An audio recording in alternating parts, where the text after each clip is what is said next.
What is going on, everybody? This is Pam with 2200 Taps.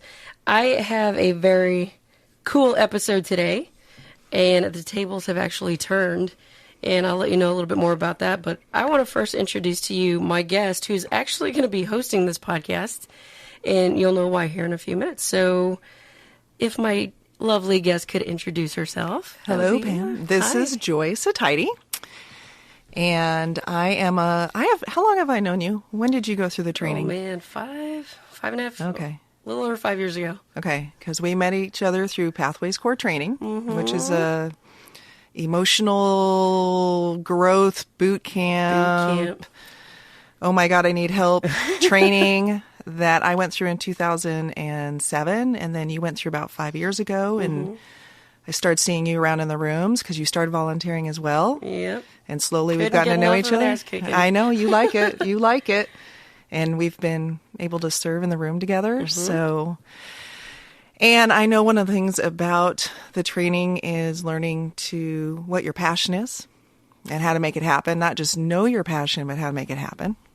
And you are a woman who's doing that right now. Oh, appreciate so before we start talking about your story, I want to know what you're doing right now. Like, what is your passion and how are you making it happen right now? So my passion, all right, before we get into my story, the goal for this episode is I'm going to get grilled by Joyce. I have asked my guests to really put some content out there that not a lot of people want, and they've been brave and courageous to do everything I've asked of them and more. Now my ass is in the hot seat. That's right. Because I'm a firm believer, and they teach us this in the training, but I've really taken it to heart is I'm not willing to take you where I'm not willing to go. You're not, I'm not going to take you where I'm not willing to go. So this podcast is going to be very raw, transparent. I might cry a little bit, which I really don't care because y'all can't see me. And Joyce has already seen me cry in the room so many times. So she knows the ugly cry and snot look that sometimes comes out. And actually, I asked Joyce to do this because she is a lead facilitator in the training, and she knows how to ask those hard questions in a very respectful way, and in a way that I have become a believer in, and that's by keeping it a safe place. Yeah, thank you. Yeah, absolutely. So getting back to what you asked, what my passion is, and how I'm doing, is that what you asked? Well, how are you making that passion happen? I got the brain of a goldfish. What's the cliff notes? What's your passion? My passion is music. 100% without a doubt music. And what is the passion? What are you doing with the music? Well, I created my little business with my amazing business instructor here at Media Tech, Crystal Given. She's a sweetheart and amazing. She helped me find my why. I kind of knew what I wanted to do. And with the training as well, because it was like, what's your life plan? What do you want to do in 5 years? What do you want to do this? And I'm like, well, this is what I want. And with Crystal's help, I've been able to kind of create this 2200 Taps movement. And for those that don't know what 2200 is, if you're a veteran or you know military stuff, then you automatically know what it is. But at 2200 every night, military installations on ships and everything, taps is played throughout the regiment, and that just signifies it's time to go to bed. I did not know that. Yeah, it's lights out, time to go to bed. And it means a lot to me because I named it 2200 Taps for that reason. 2200 Taps. Yeah. And then, of course, taps, that's what they play at the funerals for veterans. Yep. And 22 is a significant number because that's how many veterans we lose a day to suicide. Mm-hmm. And I was almost one of them about 5.5 years ago before I went to the training. So all that, if I could name it one thing, it was 2200 Taps, and that's why. Okay. So kind of digging a little more into the business and what I wanted to do, I'm really good at, finding somebody's emotion or taking on people's emotions, I should say, which is not a good thing, but I kind of turn it into a good thing because I can take that emotion and put it out on my guitar. When I was a little kid, and we'll get into that here in a minute, like my childhood was so chaotic. I would go into my room with my guitar and I would force myself to learn the songs on the radio. And what that did is it taught me how to play music by ear. But it also, it taught me how to get my feelings out. And me being a my core type is very much a relator. Like, I just want everybody to be happy, included, squishy. Right. I use that to my advantage. And it's helped a few of my friends already who have come to me. They're like, hey, can you put music to this? I journaled. Can you put music to my journal? Sure. And then we'll break it down and structure it into a song. And next, we got a song. Right. And that really helped with my little business. And now my mission is to ultimately save lives. Okay. So is that your why? If you could say your why in one sentence, what's your why? Saving lives. Okay. That's my mission. Is to help save lives. And I ride that, I say that, and I ride that silver lining because I've also met people who say, I'm going to save lives, and it's very arrogant. Like, they come across as very arrogant because they think they have that power. That's not where I'm coming from. And what I learned early on in the Coast Guard is that you can't save everybody. No. So, I've been interviewed before, and I'm very much at peace with that, and it sucks. But being able to give somebody an honest shot to do whatever it takes to help get that off the table, like, I will do whatever it takes. Is it because you want to save lives because your life has been saved? I actually, I guess we could just go right into the story. My mom, she had me at 16, and my dad didn't want me. He was 18, and my mom wouldn't lie to me. Neither would my grandma. They said that he went up to her and was like, abort the pregnancy. And they both said no. And that's really why I'm here. And I grew up with my mom in the same house with my grandma and my grandpa. But my mom's brother was a very unhealthy person. He was very abusive, physically, verbally. He was a bully. And I saw my mom get bullied so much when I was a little kid. I found my voice at a very early age. But I remember I couldn't wait to grow up so I could protect her. And looking back after my training, even this year, I realized, like, that's why I joined the Coast Guard, too. I wanted to save people. Right. I didn't know back then, like, that was why I wanted to. I've always had this passion to want to help people and rescue people. Like, that was it. I didn't value my life, Well, I want to go back to that. So what did it do to you to know that your dad wanted you aborted? He taught me, and not like sitting down at a table teaching me, just by his actions, he taught me that I didn't matter. Right. I didn't matter. And the more that stuff came out about him, the more he would say he'd be there and he wasn't, or he would do things and he wouldn't. I started believing that lie, that I didn't matter. So, of course, when that came out, because I confronted him at 14. I confronted him when I was 14 because that's when I had my huge falling out with him. And that's when I became suicidal. The first thought of suicide when I was 14 is because of him. And I confronted him because I was told that before I was born, he had gotten his then girlfriend pregnant before, like a few years before, and he was young. Yeah. And they had an abortion. Oh. And looking back, I was like, holy crap, I'm pretty, like, I was a brave, ballsy little teenager to confront my own dad. Like, hey, I heard this happen. Did it happen? Right. And he said, yes, I just don't like to talk about it. So I'm like, okay, well, that happened. And I came along, and then he didn't want me then. It's almost like that's how he took care of his quote-unquote mistakes. Right. And it was very noticeable growing up, just on how he treated me.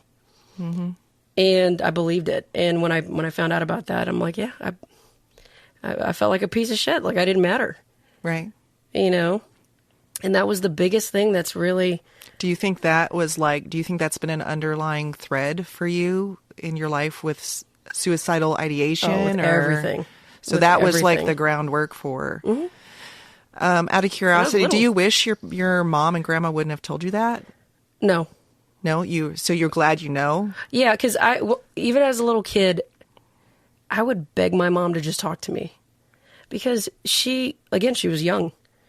And she would be bullied. And she would go through hell and back with her brother and my grandma. And was your grandma bullied too? She was a bully.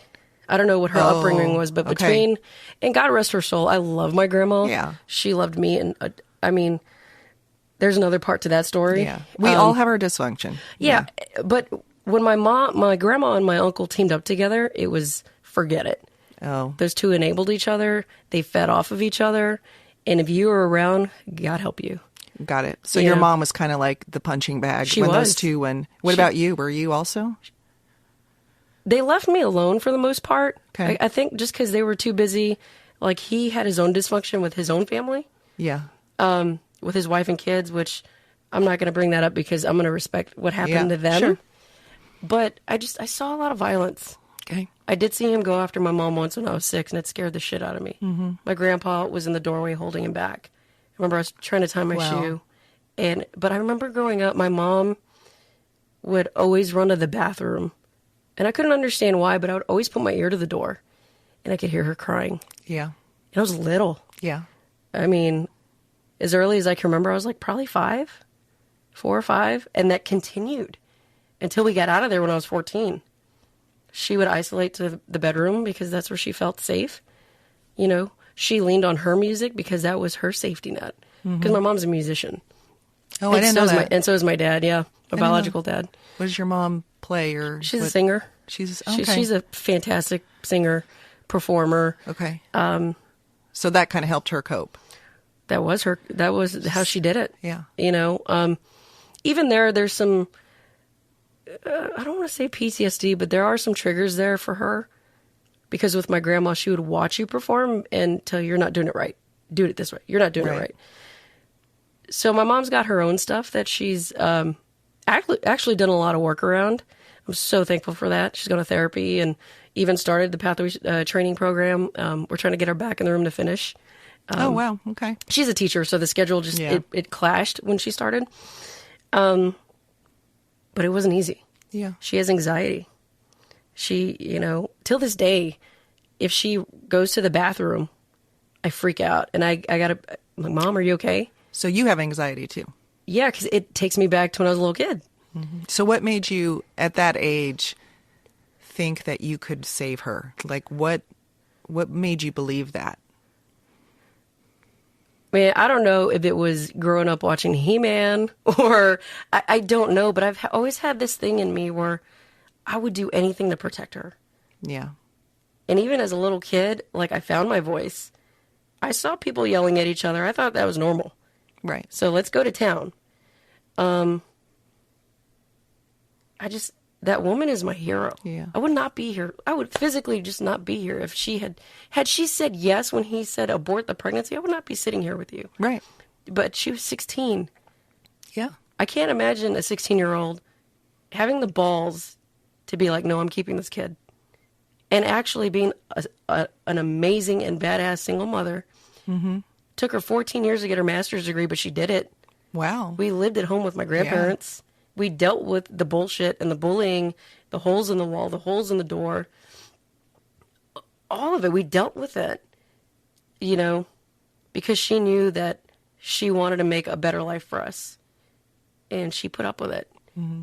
So I want to sidetrack for a minute because now I'm curious. So when you grow up in a house like that, we learn what we watch, right? So you probably learn that families and relationships mean violence or bullying or whatever. Mm-hmm. So how did that work out for you in your adult life with any relationship you have? Have you found yourself in relationships with bullies?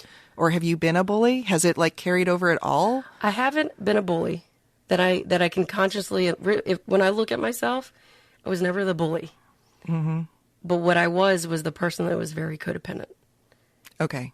If I'm saying that in the right terminology. Right, because you want to save, right? I want to save, but it was because of my lack of relationship with my dad.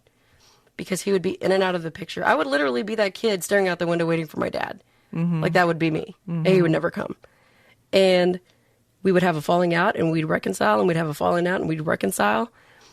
And I would do anything to make him love me. Yep. That's what I told myself. Like, I gotta buy him this. I gotta do this. I gotta do that. I gotta do, and that the love's earned. The love's earned, right? Well, it's not unconditional. Right. Like, there's always something attached to it. Right. That's what followed me up into my adulthood. That's what caused a lot of friendships to be broken. A lot of just toxic relationships in my life, not dating relationships, but just in general. That you had to earn their love or affection. Yeah, and if I didn't get it, I'd be pissed. I'd be like, Yeah. I got you this, like, and I didn't realize what I was doing. It was a habit that I created, and I'm assuming it's still something you're working on. no, I hit that. I beat the shit out of that habit in my training because I knew what it was costing me. Yeah, I didn't want that. But if I see myself, if I see like maybe a pattern maybe show up, or I'm starting to do something, I can identify it quicker. Okay. And stop it. So the tapes are still there. I mean, the old, like the habit of that behavior is still there, but you can recognize it now and go, oh no, I'm not doing that anymore. That's not who I am. Yeah, I mean, it's always going to be there, I guess, probably till the day I die. It's always going to be there because it was something that I learned super early. Yeah. But I am more mindful of how I show up. And I understand the codependent-dependent relationship. I think I've sat in on some of your trainings when you've taught that. I believe so. It was like a quarterly or some kind of outside training that we did. Even just talking outside of the rooms with people, I've been able to just see it. Mm-hmm. And it's funny because I see it with people now. Not just me, but I'll see mirrors. And I'm like, ugh. Oh, yeah. That used to be me. Yeah. But, yeah, I mean, I got a pretty good handle on that one. And that was my biggest one. Excuse me, I'm still recovering from So you started feeling suicidal at 14 when you confronted your dad. Mm-hmm. And then did it stay constant? No. Or did it just kind of go, you had like the suicidal bursts? Yeah, like would it show up and then go away and show up? Or it went away. Okay. It actually went away. And when I was 14 and it was happening, I actually took a pair of scissors to my arm. Mm-hmm. And I didn't realize I was cutting. And it was one time, but I didn't realize that was a form of cutting. Yeah. Did you tell anybody about it? No. That was a secret, yeah. Yeah. You know, it just, and it was over something, well, I think it was over something stupid, but the way he handled it was not. Nothing stupid when you're 14. Well, he was not in my life at all, really. And I remember he came to my apartment. I don't remember what it was. He came to the apartment, and I was 14, clothes were all over the room. But I had to clean my room before he got there, and I threw everything in the closet. I piled it in there. Yeah. And he found it, and he got on my shit. And I was so mad at him. I'm like, who are you? Right. Like, why are you getting on my ass? Yeah. But I was so just over all the bullshit leading up to it. And I remember that. And I don't know why or how suicide came about, because that wasn't anything prominent in my family at that time. I didn't have any friends that had done it at that time. Because that was mid-90s and 1990s era. And we didn't have we had a lot of different things that we were dealing with as teenagers instead of a lot of the stuff the teens deal with now. And Mom kept me busy. She kept me playing sports. So that really saved my ass. Yeah. That's actually researched. Really? That kids that are in sports, especially females, are much better off with all of that stuff. Depression, cutting, suicide. Really? Yeah. That may so have your been mom what had saved some my wisdom. ass. Yeah. Actually, yes, there's a big correlation. But so when you were, I have a theory about some of those suicidal feelings when people get them, but I'm curious, when you were in that moment feeling suicidal and cutting yourself, what was the emotion underneath? Rage. I was so angry. Yeah. And it wasn't safe to rage against Dad, right? And you can't rage against Uncle, and you're definitely not going to rage against Mom. So where did that rage go? I internalized it all. Yeah. It was self-hate. Right. You know? And I guess that's my first time that I may have numbed out, and I didn't realize it.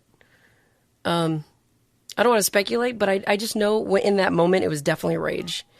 And a raging 14-year-old, it was not pretty. No. And so numbing out, I think, is a way of self-preservation. Thank God our brains numb out sometimes. Yeah. And I remember, and this is pretty deep here, is I don't know where I picked this habit up or how or why or what, but I would hit myself. I would hit myself in the face. Okay. And I don't I don't know where that came from because I never saw it.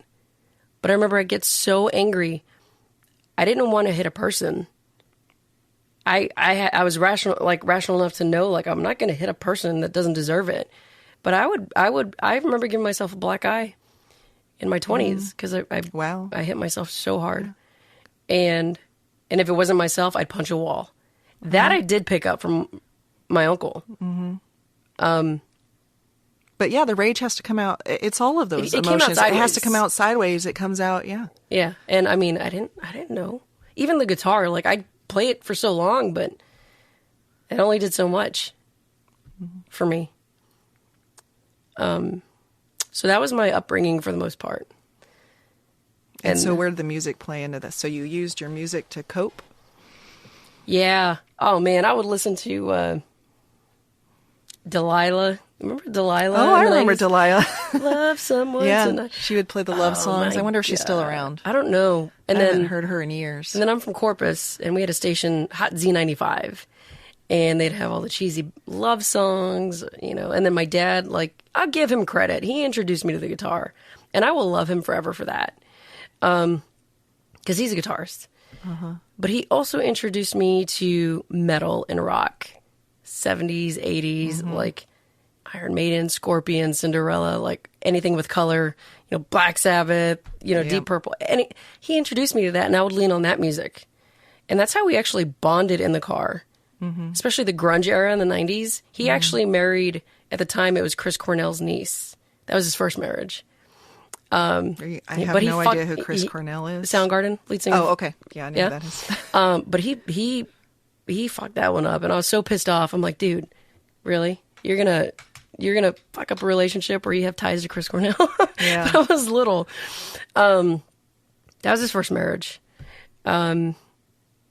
But yeah, that's how we did bond when we were together. Isn't it? It's interesting how, so the person who caused you the most damage in your life, really, also gave you the healing ointment. Let me tell you, my music business class, was it last semester? First semester. So a couple semesters ago. Part of branding and identifying our brand is going back to our childhood and identifying what made us who we are today. Yeah. And I had to look at that nasty ass devil in the face because I was like, where did I pick up a guitar? And I called my mom. She's like, well, actually, when you met your dad at 3, he played guitar. And after that, you would pick up anything and everything in the house and pretend it was a guitar. I'm like, so you're telling me that it was him? She said, yes. I had a meltdown in Crystal's class. I was like, how do you do that? Like, this man that treated you like shit, that didn't give a fuck about you, how do you love somebody that gave you the greatest gift that you could have ever received? Right. But could it be that the guitar was also his coping? Like, where did he come from? And what made him the way he is? And was the guitar how he survived and sent in weird way? I don't know. I don't really know his story. Even if I did, I don't know. I just know the kind of man that showed up when I was around. Right. He's an amazing guitarist. It took me a while. My pride I had to swallow. Did you feel like it's an injustice that he was the one who gave you the healing ointment? I was like, this is bullshit. You know, the guy that wants me dead is going to save my life. Yeah. Like, how does that work? God is mysterious, isn't he? God's got a funny sense of humor. Yeah. And, well, like I said, I may have had a meltdown in class after class.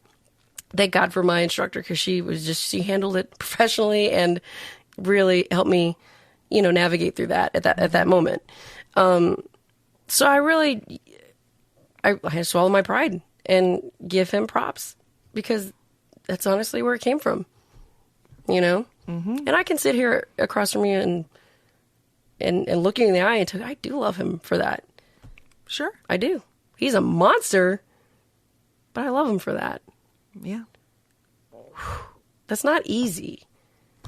No. That's not easy. Yeah. And had it not been for the training, I think I would have resented him more and maybe not even picked up the guitar. Right. just quit on it altogether. I wouldn't quit altogether, but I wouldn't have touched it for a while. So can you see the maturity it takes to be able to stand in both of that and have one foot in the hatred that you have for him and one foot in the love you have for him, and be able to reconcile that and make that into something, a passion in what you're doing now? Can you recognize that? Yeah. When you put it that way. I mean, that's maturity, is being able to have one foot in each area and own it and go, this is my truth, and I'm going to take it and I'm going to make something beautiful out of it. I am. And one day when I have my little ones, they're going to know where I got this from. And they're going to know. I always said they're never going to know about their grandpa. And he's not a grandpa. He's not. And he's really not a dad. He's honestly a sperm donor.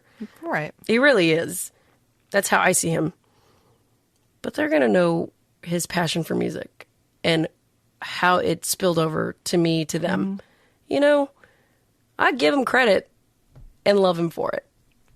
That's it. That's all you're getting from me. And that's maturity. Yeah. So it wasn't pretty. Is he still alive? I would imagine so. Okay. So you don't know. I don't know. I would imagine so. I know he's on his third marriage. When was the last time you saw him? Summer 2016 in a courtroom. Was that, I know you changed your last name to kind of sever your identity with him? Or? And I know that's confusing for people because it confuses me. I was born with my grandpa's last name, which was Valderas. Mm-hmm. And I had his last name until I was 6, when my dad started supporting me financially. Your bio dad. My bio dad. Yeah. And then my mom, she wanted to do the right thing, so she changed my last name to his, which is Berrigan. And after all this bullshit court chaotic stuff that came about, I'm like, I don't want any ties to him at all. Right. Because let me tell you what happened. I met somebody through Pathways. I met her parents for dinner one night. Mm-hmm. Yeah, I met her parents for dinner, and her dad's like, "What's your name?" Like, Pam Barragan. And he's like, because he was from a town close to Corpus where I grew up. And he looked at me, he's like, "Are you related to," and he said my biological father's first name. And I'm like, "Yep, that's my dad." And he gave me this look. I'm like, "I don't have a relationship with him, just so you know." He's like, "Okay." He's like, "He is such an asshole." Yeah. And then they told me their experience with him. And I'm like, of all places in Texas, the biggest state in the world, in this small little town in Plano, Texas, where we're having dinner. There's a connection. Like, somebody was able to tie me together with him because of my last name.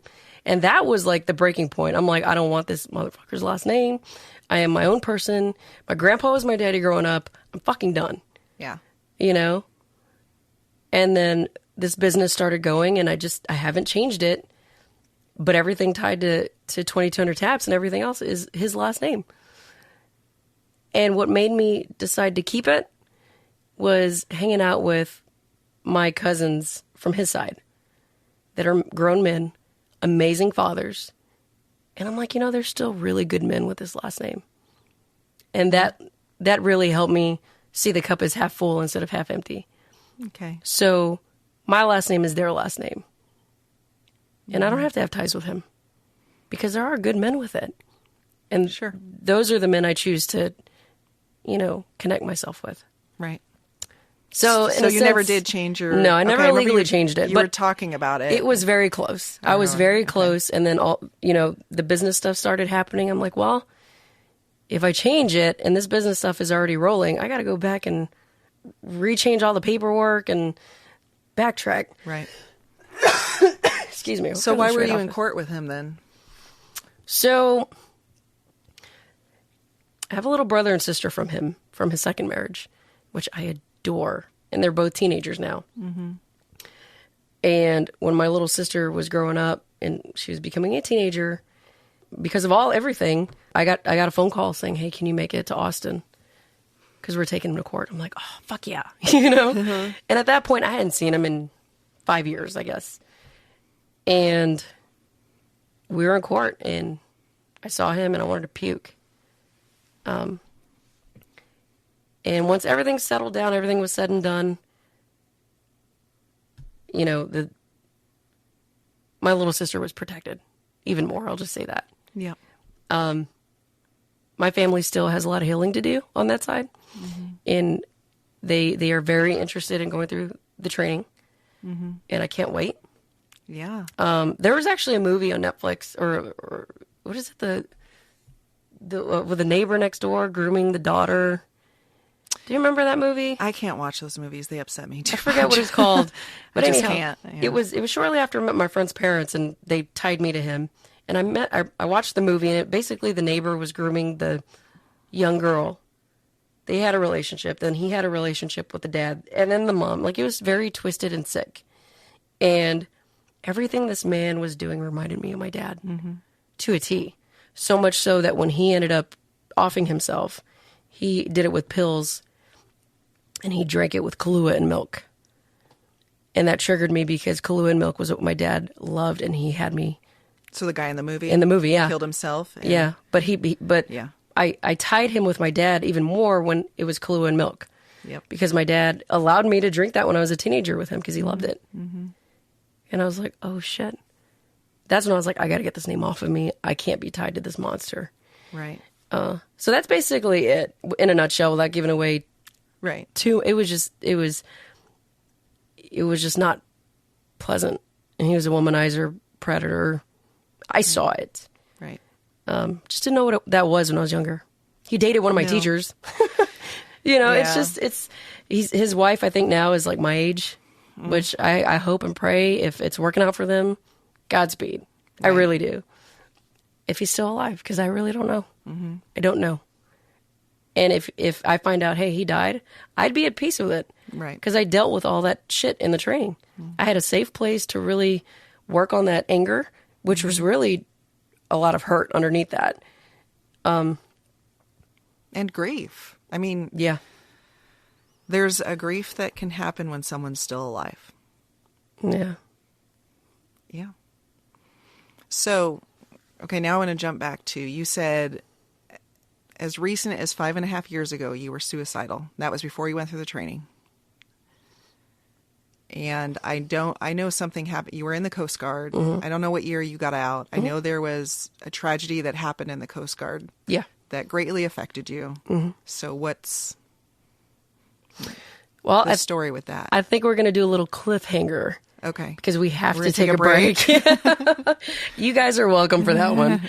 But when we come back, I may or may not be in the fetal position crying, getting my ass hammered. But I am totally cool with that. And when we come back, get ready for more because I don't know. Yeah. We'll see what happens. This is the story that I actually had pieces of the story before I ever really got to know you. Like, it was, yeah. And so I want to know more about it. Yeah. And I will absolutely talk about it. Okay. When we come back. All right. Thanks.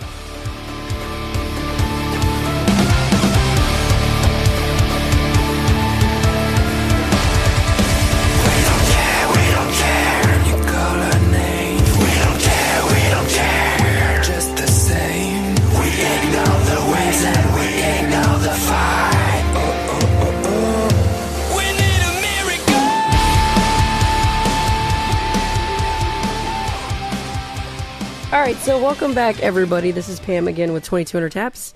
I am joined today with my dear friend Joyce, who is grilling my ass and pinning it to a chalkboard because I think I've been rather nice. You have been. I'm pleasantly surprised. I haven't shed a tear yet. Well, not yet. Almost. I'm sure it's coming. Do it.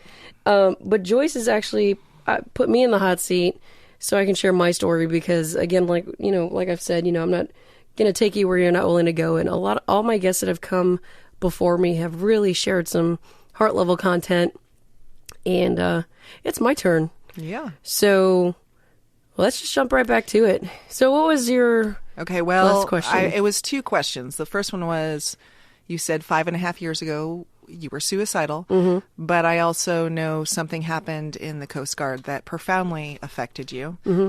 I've heard the gist of the story, but I have not heard the story. And I know it's a big one for you. Yeah.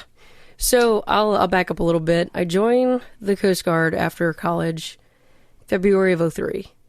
I did 11 years, 9 active, 2 reserves. And I did mostly search and rescue. And I had a decent career. I didn't really have to see a lot. I heard a lot on the radio. In 2004, it was the 3rd anniversary of 9/11 and the Republican National Convention with Bush and Kerry. Yeah. And the MARSEC level went up. Basically, the maritime security level went up for New York City. And I was stationed in Maine, and they brought in a whole shitload of people to station New York so we could have constant patrols 24/7 for months. Okay. We needed the manpower to make sure we had some intel there that was not good. So we needed to make sure we were ready, especially with the 3rd anniversary in 11. And that's the point when I actually shut my feelings off. And I remember that. I remember, like, at any given point, my ass is either going to be dead or shit's hitting the fan. I need to numb out. Just shut it off. And from that day forward, I just numbed out to everything. Any and everything. And shortly after I got out of active duty in 2010, 11, 12, 11, 12? I don't remember. Anyhow, it was shortly after 2000. No, it was 12. No, it was 2012, January 2012. I was stationed in Chicago at Station Cal Harbor as a reservist. And then in that summer, they had what they called summer stock. So if you're a reservist, you can be activated for the summer and be active duty. And they'll just send you a certain station who can use an extra hand. So I got sent to Sheboygan, Wisconsin. And it was, a small boat station, the same platforms, the same qualifications that I had had previously. So it was a pretty easy slip right into that position. Again, pretty decent summer. We had, cases that were a little dicey, but we got through them. No fatalities on my watch at that point. And I remember it was August 10, 2012 at the station. Right outside the station, there's like 2 break walls, a north and south break wall, leading out to Lake Michigan. And I remember that morning looking out, and when Lake Michigan gets bad, like, she is a bitch. She is the worst body of water I have ever been in. I heard there's a bunch of sunken ships down there, There's too. a ton. Yeah. And just the Great Lakes in general. And there's no rhyme or reason for these damn waves. Like, it's like being in a washer machine getting hit, when it gets vicious out there. And I remember I was sitting outside the station, and I looked, and it was windy. It was a beautiful day, but it was windy. And I saw these waves crashing off the north break wall, like right outside the station, over the break wall. I'm like, it's snotty out. Like, I hope nobody goes out on the break wall. And within a few hours, we got piped over the intercom because I was on the ready boat crew. We go to the watch room, and our chief was just so happened looking outside his window, and he saw 2 boys get swept in. 2 people. Thankfully, it was a few hundred yards from the station. We ran to the boat. We get on scene. We rescue these 2 teenage boys. Bring them back to the station. The ambo takes them away. We're good. And I remember I was like, man, we really need to close down that break wall. But I didn't say anything. I was just like, we should be fine. Not even an hour later, I'm sitting in the watch room, and the watchstander gets a phone call. And I'm sitting there. I can't hear the conversation on the other end, but I hear people in the water and a stroller. That's all we got. So we hightailed it back to the 41-footer, get back on scene. And as we're getting on scene, there's actually a woman in a wheelchair on the break wall getting slammed sideways by these waves. And there's another woman. The break walls had ladders, so if you fall in, you can climb out. There was another woman hanging onto the very bottom of the ladder with her arms up. And as we get closer, we hear them screaming, like bloody murder, something like a movie can't even capture. And we're like, what the fuck? Like, we're yelling at them. We're like, how many more people? Because we can only get so close with the boat because it gets shallower, the draft, and then it gets shallower the closer you get to the break wall. We're like, how many more people? They said 2. We're like, where? They're like, they're under your boat. Oh. And I remember looking, it was like an oh shit factor. In the meantime, you've got a woman getting slammed on the break wall in a wheelchair. Mm-hmm. You got a woman hanging onto this ladder, screaming, and they're both screaming. And I'm scanning. Wait, I'm sorry. Help me understand. So the break wall like has a walkway on the top. Yeah, and it was leading to a lighthouse. It's leading to, and there's a lady in a wheelchair, and the waves are so high. It's crashing over her. Mm-hmm. And then there's another lady who's in the water, partially in the water, holding on to this ladder. Okay. And she can't pull herself up. Okay. Wow. What happened was, I'll tell you why they were going out there. Because everybody walks out to this lighthouse. So getting back to it, I scan the water and I see something blue. And I'm like, I've got something. Minus, I'm not this calm. Like, we're all yelling and we're trying to communicate and stuff. So my boat driver circles around. Meanwhile, we're keeping eyes on the woman in the wheelchair, the woman on the ladder, because at any given point, they could be gone. Right. And I grabbed a boat hook and I hooked it, and I'm thinking there's a body, but it wasn't a body. It was a jacket. It was a blue jacket. And when I picked it up, the jacket, it was still zipped up, but the arms were sucked in. Okay. I'm like, fuck. So I threw the jacket, thankfully, in a hidden spot, and I'll tell you why here in a second. And Chief, I'll never forget, Chief was like, stop. He's like, who can we save right now? And we all looked, we're like, the woman on the ladder. Mm-hmm. And again, we were not this calm. No. He's like, let's fucking go get her. So he literally, Chief is like in his uniform and shit. He takes his uniform off and he's down to his like gold basketball shorts that he had underneath because he was going home when we got the call. So we put the rescue swimmer harness on him because we actually have a surface swimmer harness that we put on our swimmers with a lifeline so we can still hang on to them. Right. He jumps in, starts swimming after her, and I've never hung on to a line so tight in my life. He gets to the woman on the ladder. Thankfully, she was still there. He pins her, and all of a sudden, this big wall of water goes over them. And I'm like, oh, shit.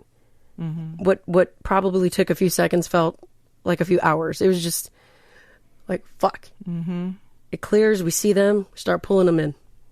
Right? And this poor woman, she was not the smallest woman in the world. And our freeboard from the back of our 41 footer was like a couple feet. Basically, from getting her out of the water to us is about a good two feet. Right. Climb. And I'll never forget it.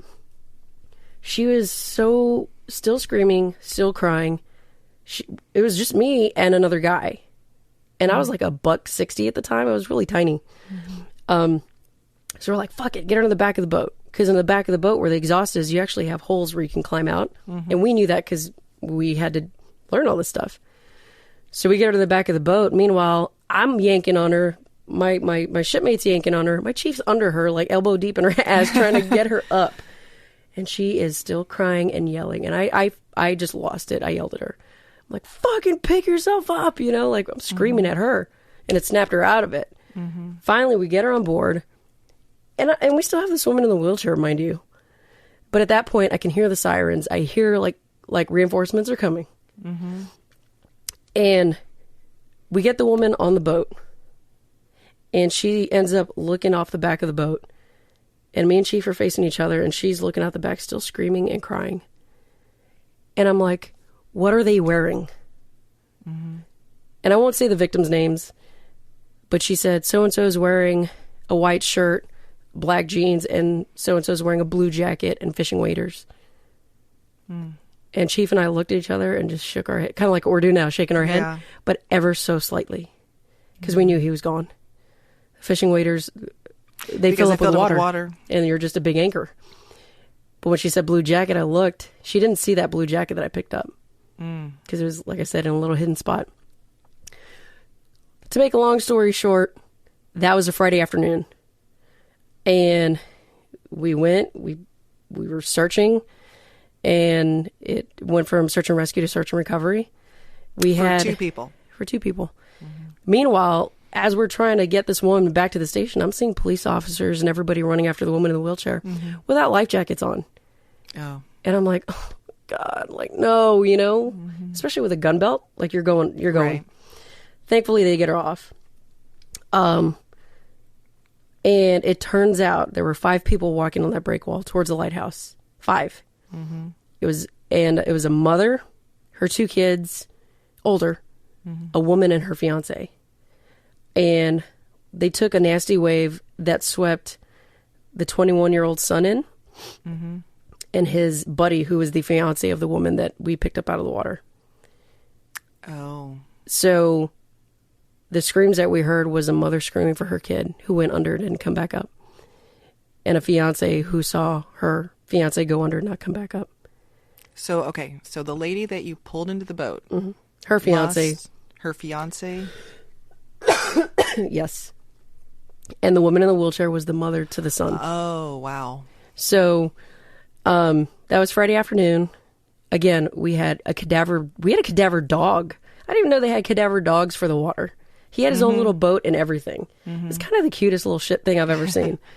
But Saturday afternoon, they were going to the lighthouse because they had left some fishing gear out there the night before. And they were going back to retrieve it the next day. And then what happened. So Saturday, we get a call that there's fishing gear that washed up a mile south of us. So guess who has to go out?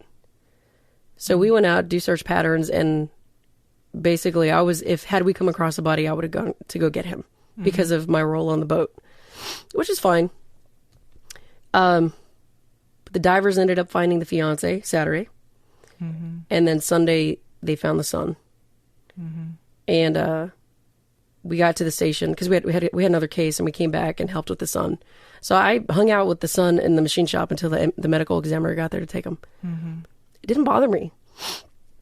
It didn't bother me when I saw all the blood. It didn't bother me when I saw this stuff. What bothered me was when I took my gun belt off and I just decompressed. I was like, man, I don't want to drink anything. I don't want to eat anything. And I was living with my best friend at the time with her kid or her family. And when I got home and I saw that, I made the connection and I lost it. I lost it. And then the nightmares and the screams, and that's pretty much what happened without getting more into the story. Was this your first fatality in your career that you was my personally experienced? Yeah. Okay. Because usually, you get on scene, people are already, I hate to say it, they're already dead, or you don't find them or something. Right. But So I've had a body before, but he was in a body bag. I was fine. This was going through the trauma with a family. I had never experienced that. Ever. So it was just different. When you hear a mom scream for her kid, you never forget that. Yeah. Is that what haunted you? Yeah. Was that you could hear that over and over again? I hear it. And then this past January, Sean, who was actually one of our guests in the very first episode, he's a veteran, and he's like, do you carry any guilt with that? And that was the first time I admitted how guilty I felt about the whole thing. Because I didn't say anything. I saw the waves crash and I saw everything. I didn't speak up. Because after that happened, we shut the pier down. And I had so much guilt. And I was so angry at them. Angry at who? The victims. For making those decisions that day? Yeah. Because now I'm carrying all this shit. Thank God I've done a lot of work around it. I've actually reconnected with the mom. Yeah. Which has been very healing, believe it or not. She doesn't know how much she's helped me heal with just a little bit of communication we've had. Wow. Does she know how you feel about that day? No. Okay. No. But she has expressed to me how grateful she was for us to bring him home. Bring both of them home. Yeah. And that helped me. That comforted me a little bit, knowing that we can bring both bodies. Shouldn't even say bodies, but both men home to their families. So what have you done so that's PTSD, right? So what have you done around that? I've had to acknowledge how I really feel about it, how guilty I felt about it. Because when I told Sean, I'm like, I couldn't even talk. I was crying so bad. I didn't even realize how much of that I was hanging on to, even years after. Yeah. I talk about it in safe places like here. I know my triggers. So even I hate Halloween. I hate screams. Because of the screaming. Yeah. Okay. I don't do haunted houses. I know what works for me. So like about 5 o'clock in the afternoon, I can't watch anything scary or anything related to anything that's traumatizing. And it doesn't have to be related to that, any trauma. Right. Because then I'll have dreams. Yeah. What have you done with that guilt? I let it go. Have you? Yeah. I let it go. I was actually interning the walk training when that happened. So... How do you let that go? Like for someone who cannot let go of guilt, how does that happen? I know it's an inside job, but... You've got to acknowledge that you actually carry that with you first, right? Because what do they tell us? You cannot heal or change the things you're not willing to acknowledge. Talk to somebody who you trust, who could ask you the questions so that you can acknowledge it. And then from that place, work through it with people that you trust, that you know are going to get you out of it, take you there and get you out of it without reliving the trauma, because that's not what we do. But it's identifying those feelings and emotions around it, and replacing it with something different. You know, I let go of guilt and I put peace in its place. So you still can pick that up. I could if I'm triggered. Yeah. So if you get triggered, Absolutely. You start to feel the guilt, and then but now you replace it with. Just honestly, I give it to my higher power. I give it to God. Because my higher power is a hell of a lot more powerful than I am. And I know when I lean into my faith, I have so much more peace around the whys. You know, why this happened, why did this happen, or just pain. Yeah. And that helps center me. And honestly, music. I've started writing a song about this. Have you? I actually started it, and I'm not going to lie. Last month, I had a really hard month. Suicide's been off the table, but all of a sudden, I had this urge to just off myself. Came out of nowhere. Okay. But I realized I was working on my song at that point when that happened. So I was very much back in it without any kind of help around me. Right. And I stopped. Because I realized if I'm going to do this song, I need safe people around me who can help guide me. Because that's where I'm at. It's still off the table, 100% off the table. But it was scary to know, like, I did not have control. I felt like I had no control. Yeah, it's kind of like invasive thoughts. It was weird. Yeah. But I had the awareness to know that that's not what's really going on. You need to take a shower and go to bed. So do you have plans of picking it back up with safe people? The song? Yeah. Oh, yeah. Okay. That's why I haven't touched it since. Right. Because with school and the podcast and everything, there's just so much time allotted to that. I haven't really dived into it. And also, August is the anniversary. Right. I was just wondering that. That's why you're saying last month was rough. It was rough. And naturally, I noticed I would always get kind of in a funk around this time of year. But the past few years have been better because I've worked on it. August 10th was when the trauma happened. And what's funny was 2 years later, I graduated from Pathways Core Training on August 10th, 2014. Oh, wow. Like the date. Oh, that gives me goosebumps. The date. And I'm like, there are no accidents. Like, I can't plan that. I didn't plan that. No. That gives me goosebumps. Yeah. And so when you went in, so does that go into the suicidal ideation you had 5.5 years ago before you went into Pathways was connected to this trauma? That was part of it too. The big part was I had to get out of the Coast Guard. I got hurt. I had to separate. I lost my identity. I had a falling out with my best friend. I was not in a good place. I could just have train wreck after train wreck. And we hadn't even gotten into this, and yeah, and we'll talk about it. Like my grandma, in the midst of my train wrecks and me getting out, my grandma was taken away from us, from my uncle. Yeah, I remember. Another ball of wax. Yeah. I never had closure with any of my grandparents before they died. Yeah. And that's another story, which I don't know if we should do a part 2 or just keep rolling. Probably just roll with it. My grandma, more specifically, I got a call that we may lose her because they found her unresponsive at home. My cousin did.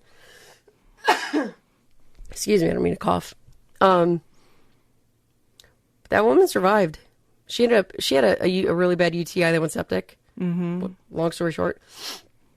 And come recovery time, my cousin, who had been taking care of her, not legally, but actually taking care of her, bills and everything after my grandpa died,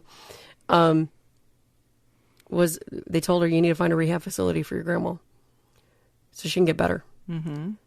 And my cousin's dad, my mom's brother, worked at a rehab facility at the time. So the same uncle I was talking about. The abusive one. Yeah. So she said, you know what? We'll put her with him. So wait. Did you just say he was working at a rehab center? Yeah, he was a respiratory therapist. Oh, wow.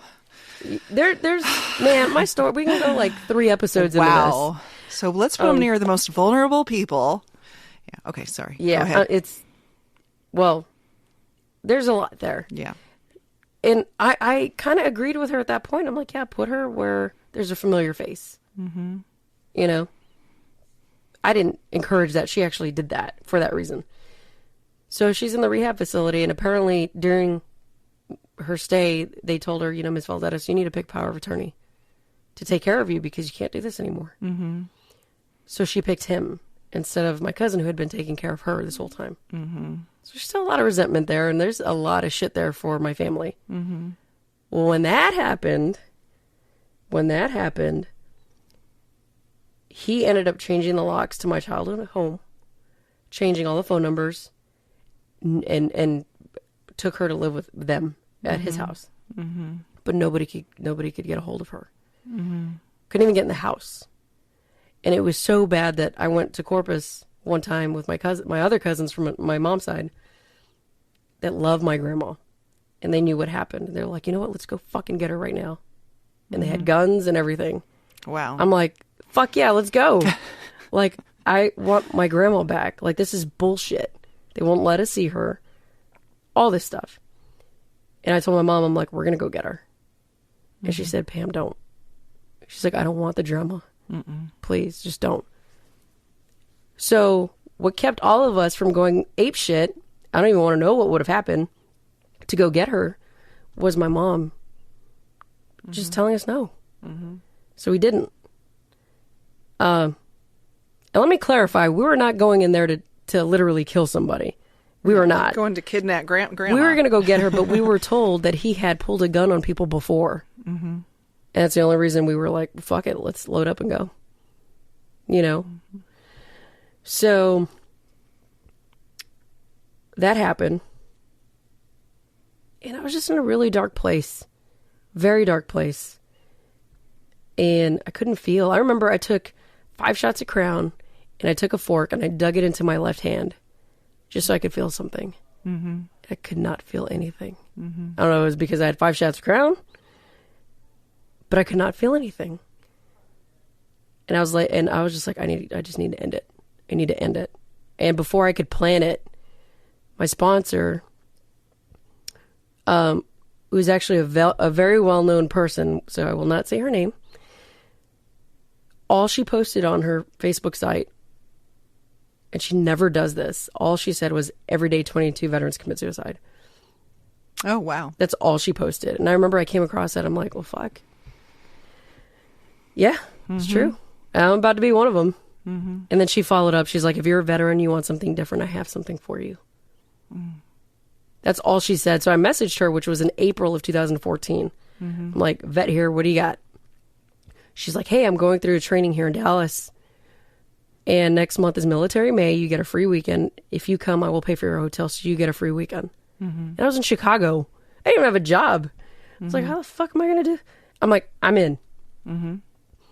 So I ended up coming back to Texas because I'm from Texas. So I was like, this is a great reason to get Whataburger. It really was really what kind of drove me here. Reason. It really was, if I'm being honest. And I went through the training, which was just Friday to Sunday. And in that one weekend, I got more out of one weekend than I did 4 or 5 years of therapy. And I remember they said, hey, by the way, your next round of this training is in 2 days. Not 10 like we usually give people. It was the 2-day turnaround. But the thing is, it was going to cost like a lot of money. Yep. And I had money in savings, but I was like, I don't know if I'm going to make it. And my buddy Mike, who's a classmate of mine, love him to death. He's like, you coming back? I'm like, no, I got to get back to Chicago, this, that, and the other. He's like, you got to come back. I'm like, no, because I didn't understand what this thing was all about. Right. He gave me an envelope that covered the majority of my tuition for the walk in cash. He said, you are staying. Wow. I was like, holy shit, I guess I'm staying. Yeah, you are. And then I didn't really share a lot in the weekend. To be honest, I was playing really shallow. When I shared, I was sharing about kids that I didn't even have at the time. Like, it was just very superficial bullshit. Mm-hmm. And then I got into the walk, and that's when shit got real, really fast. Yeah. And that's when I fought my ass off for me. Mm-hmm. Suicide was still on the table. Mm-hmm. But the day I graduated was the day I took it off for good. Mm-hmm. I remember that. Yeah. And I literally saw life in color. Oh, I get that. I hear you. Yeah. I hear you. I went to my mom's house after. I'm like, Mom, like her walls are like maroon, right? Uh-huh. I'm like, Mom, the walls are beautiful. Like, what did y'all do? Like, this is so awesome. Like, you did a good job painting. Uh-huh. She's like, Pam, the walls have always been this color. She's like, maybe it's not the walls that changed. I was like, oh my God, this Sorry, is like you just real. hit me because you're the first person who's ever said that. Like, really? I've said that before. I've said to people, the world used to be not gray, but the colors were dull. Yeah. They were so dull when I was in my worst days of my life. And I could tell when I was coming out when I could see color again. Mm-hmm. I hear you. Mm-hmm. I got to say that. Sorry. Oh, no, thank you. I mean, I hear you. I mean, it was very special. And I'll tell you what, had I not had this training, I don't know, because my grandma ended up dying, which is a really shitty story. How everything happened on that one. I don't think I would have been able to keep it together had I not had this training when that happened. Right. And kind of backtracking, I got a phone call a couple years ago, back in 2016 from a high school friend. He's like, hey, a buddy of mine that cleans houses out found a picture of me and was like, hey man, I found a picture of you. I'm like, okay. So he's like, Pam, he found a picture of me at grandma's house. Because everybody knew my grandma's grandma. Mm-hmm. I'm like, so what are you saying? He's like, Pam, the house got sold. They go in there after the house gets sold and clean it out. Oh, yeah. I'm like, what? So my uncle sold the house out from under my... Mm-hmm. He sold the house for dirt fucking cheap, we found out. But everything that was in there, like my Letterman, trophies, mom's records, anything and everything that was in there either got thrown away or sent to a shelter for yep. You know, like the blankets and stuff. Completely devastated my mom. And then 2 years ago, my mom calls me at work. Let me tell you this. My uncle ended up dying after that. Oh, really? Yeah, he got sick and like out of the blue and died one day. It was the weirdest shit. So his other daughter was then power of attorney. I don't know how that happened, but she took over power of attorney. Mm-hmm. His daughter that lived there with them. And my mom called me. She said, hey, grandma passed away. Mm-hmm. And, you know, at this point we had heard stories like that her hair grew out, that they kept her in a back room. They didn't do shit for her. And I believe it because I know those people. Mm-hmm. And I'm like, they're fucking holding her prisoner for the benefits because she was still getting survivor benefits from my grandpa. It was all for the fucking money. Mm-hmm. They took her wedding ring. Mm-hmm. And when I got to my mom's house, that cousin, I don't even like to call her a cousin, that evil person texted my mom saying, well, now that grandma died, so did the power of attorney, therefore you're responsible for the funeral. Mm-hmm. Oh, man, that killed my mom.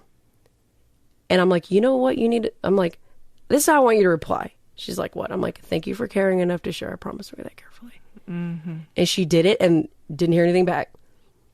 But they used her, they abused her, they took her wedding ring and they left her at the fucking morgue for us to clean up the mess. Mm-hmm. And then you know what? We did the funeral. And it scared the shit out of me because I hadn't seen her for 5 years up until that point. I didn't know what she was going to look like. Mm-hmm. That was the most scariest thing I've ever had to confront, was walking in to an open coffin to see this woman that raised me, who is my second mom, and not know what she was going to look like.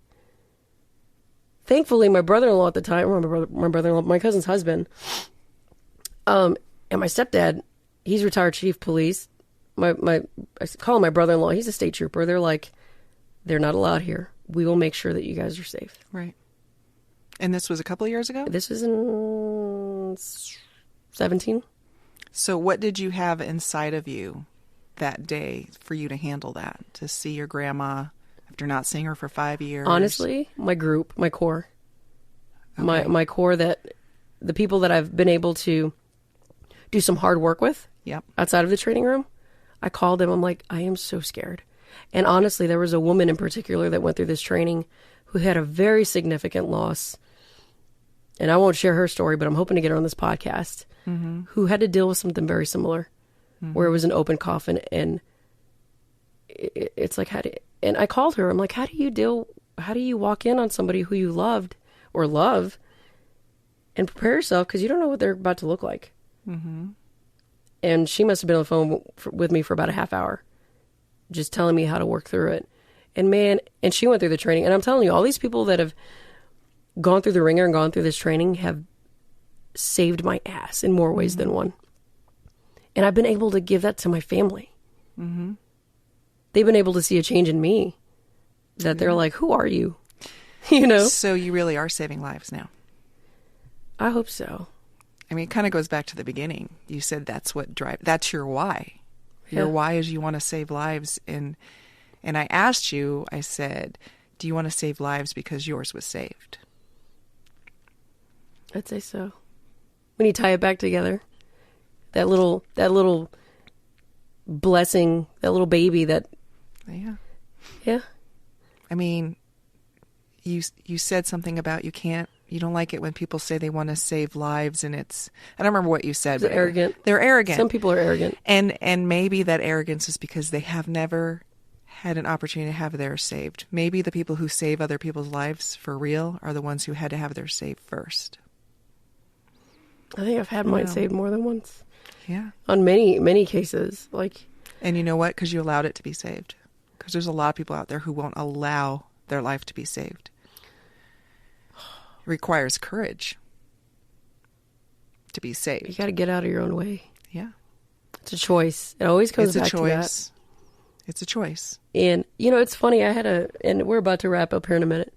One of my instructors here, we were actually in this studio the other day, and I was talking about how I was sick, and I was like, man, I thought I was going to meet my maker, because I was like horizontal for 4 days, could not get out of bed. And she said, don't joke like that, about me not being alive, or me not living. And I really, we talked through it a little bit, but it wasn't like a deep conversation. But I did go home and really looked at that. And I'm like, why do I devalue my life so fast? And I realized that the I don't matter tape is huge. And then when you're in the service, it's like you're ready to call it brainwashing or something, but it's like you're willing to put your ass on the line for strangers. Imagine what you're going to do for your family. And it's almost like it's they call it heroic or this or that, but we don't think about it in the moment. If it happens, it happens. There's a reason, people sign up for that. And I think for so long I devalued my life that now that I value it, I just need to stop throwing those little jabs and jokes right. Because I really love being here. I love seeing life in color. I love impacting people. I love people impacting me, because I want to learn every day. I love going in those rooms and watching miracles happen. I love seeing wrinkles coming off of people's faces in a matter of days, because they were willing to let go of the bullshit that's been weighing them down. I love that. But my honest to God mission is, we lose 22 veterans a day to suicide because you don't have a safe place to talk about this shit. When you're in the service, if you talk about it, guess what? Oh, yeah. You can get kicked out. Oh, yeah. They say, we're here to support you. It's like bull fucking shit. If I tell you I'm mentally unstable or suicidal, you're going to kick my ass out to the street. No. So we're going to put on the good boy and girl fucking pants, do our job, and stuff it. And it's like with police officers. That's why police officers are offering themselves. Oh, I know. You stuff that shit. Stuff it. Yep. You drink. And it's like, where's our safe fucking place? Right. And that's why I feel like it's up to us to create this movement and continue this movement to give people that safe place to talk about the shit nobody wants to talk about or put music to their story. Because you know what? That's what saved my life. Mm-hmm. Because in the training, there's a lot of music in the training. Mm-hmm. And because somebody chose to share their story through music, it helped me take suicide off the damn table. Yeah. And that right there is my drive. Yeah. And what's so cool is you can look someone in the face and go, I get it. And you have that street credibility. Mm. Because I think that's the most powerful thing in the world is the street credibility to look someone right in the eyes and go, I get it. As a matter of fact, you don't even need to talk anymore because I understand at a soul level. Mm-hmm. That's where miracles happen. And I think that's where I think that's where music connects us. It's at a soul level. Mm-hmm. And that's where so much of the I get it comes from is you can hear each other's soul through music. That's why it's just so moving.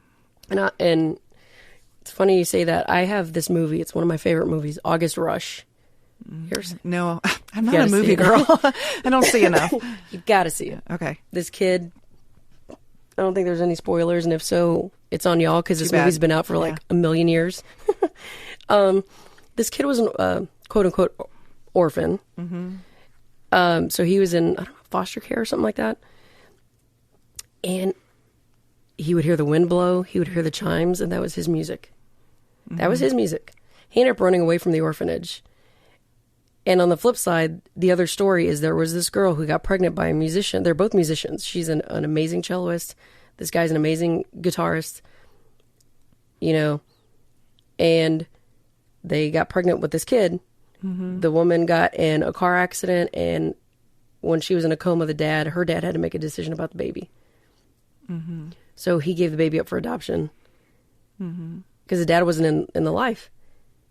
Or he didn't know about the pregnancy. That's what it was.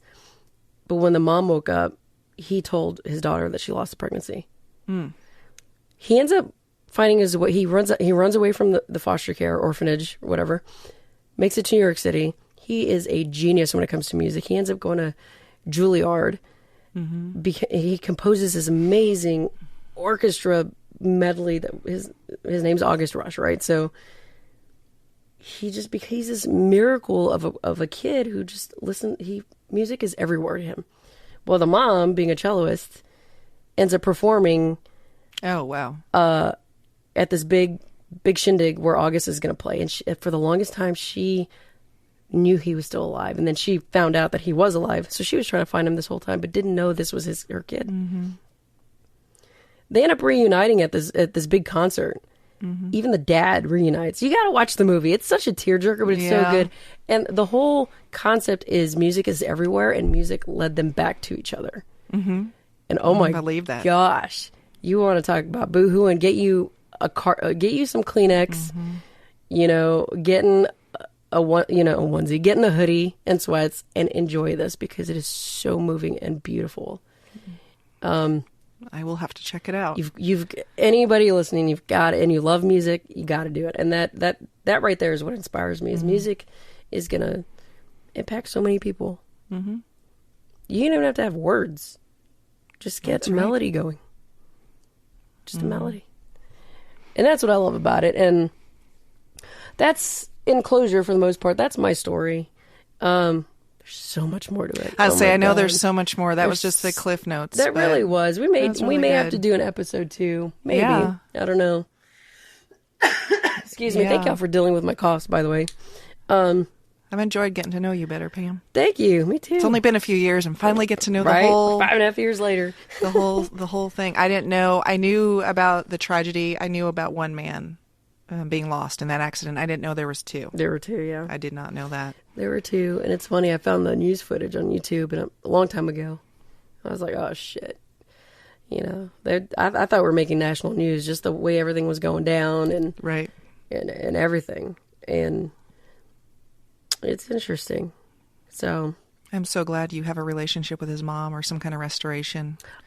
I struggled with that for years, though. I did, and I went to Laurie. One of the lead facilitator with Pathways. I'm like, should I reach? Because I found her on Facebook, sure. And I'm like, should I reach out? Should I not? What do I do? Uh-huh. How do we do this? She's like, what's on your heart? What do you want to do? I'm like, fuck it, I'm reaching out. And I did very respectfully. And she replied back. Even on Valentine's Day and stuff, she'll send me little, GIFs. I call them gifts. That's why I had to pause. But, she'll send me little things. And she told me she still struggles and relives that day every day. So I've actually sent her a lot of information for the training. I was going to say, she needs to come do this training and get some closure around that. Yeah. I cannot imagine.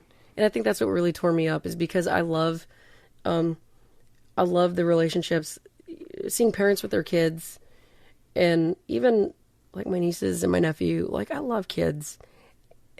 It would crush me. I don't know. Yeah. I don't know. And that's part of my relators, trying to understand it. And that's what gets confusing. What it would be like as a parent to lose a kid. Yeah. You have to be careful about not numbing out, but also not taking on all of that emotion either. There's like a fine balance. Right. So I would encourage those that have lost kids to really consider this training. Oh gosh, yes. Not kids or anybody that they love, like or anybody for that matter. It's so beautiful to watch someone have closure in the most, I don't know, respectful, and the word holy is coming to my mind. It's just so. It's a very tasteful, respectful way to honor the kids, the relationships, or the relationships. Yeah, it's beautiful. I can't explain it. It's very magical. And I know that we mention pathways a lot in these podcasts, and there's a reason, and I've explained it before, where a lot of my guests are going to be pathways graduates who are willing to come and share this hard stuff because they've been there. They can go from head to heart very quickly, and they're not going to bullshit you. And we're going to talk about stuff that real stuff. It's just real. It's not the superficial, and that's not to say that everybody and anybody in this world just does that. No, it's the people that are ready to do it. They're ready to come in here because they've done it, and they're in a very safe place. And I really hope this can help our listeners see what my mission is about, putting music to your story in a very safe place. Absolutely. Because I'm excited for you. Thank you. This is exciting. Thank you. But with that, I think we're going to wrap it up. Thank you, Joyce, so much for being here. My pleasure. So very much. It's a blessing to know you, your family. And maybe we'll get Rain here at some point. Yeah. To geek out in the studios. He would love that. If you guys don't know, MediaTek has an amazing, just not even a campus. It's just a location. But like the console that we're recording this very podcast through is the old console from Brian Wilson from the Beach Boys used to own it. The piano in the room next to us was Elton John's backup piano. There's platinum records all over the place. And I want to give a shout out to MediaTek for giving us these platforms and opportunities to do this stuff, because we're here on location. Yeah. Getting this podcast recorded. So yeah, it's neat. Yeah. It's really cool. Yeah, Never seen all this kind of equipment. Yeah, it's except really, for on the really movies. Yeah. Okay. I mean, and check them out, MediaTek Institute. I'm at the Dallas location. But yeah, so without further ado, we are signing off. Thank you guys so much, and peace out.